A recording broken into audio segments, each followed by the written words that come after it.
करतो ना त्याच्यासाठी आपण काही पण करायला तयार असतो, काही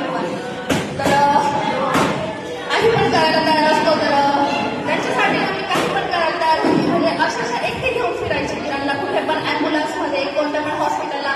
मुंबईपर्यंत मी किरणसोबत एकटी जाऊन आली.